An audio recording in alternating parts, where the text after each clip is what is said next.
Il y a un an, jour pour jour, l'armée russe, sous les ordres de son président, violait l'intégrité territoriale de l'Ukraine. De cette guerre, voici le témoignage de Zletana Zeldak que nous a fait parvenir Oleksandra Matviïtchouk, présidente ukrainienne du Centre pour les libertés civiles et prix Nobel de la paix 2022.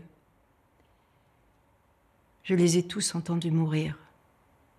Misha respirait lourdement, comme s'il essayait de se dégager de la cuisinière.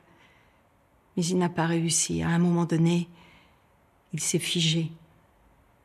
Grand-mère et Zenia sont morts instantanément.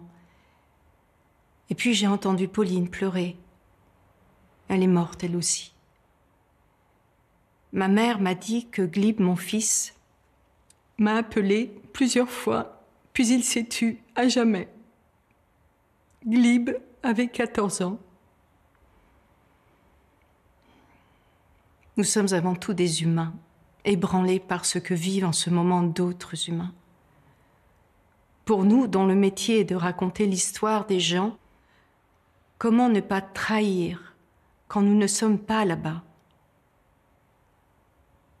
En ne s'habituant ni à l'épouvante que les témoignages comme celui de Zletana nous font éprouver, ni à l'impuissance dans laquelle cela nous plonge, mais à notre mesure, nous engager dans la moindre des choses que nous faisons et qui peut apporter douceur, sens et beauté, amour peut-être, ne serait-ce qu'à une seule autre personne. Volodymyr Zelensky était un acteur.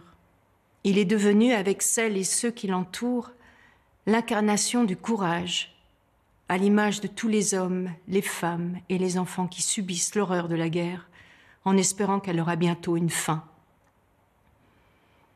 Chaque mort est un poids insoutenable pour l'humanité. Cette 48e cérémonie des Césars est dédiée à l'Ukraine et à tous ses habitants.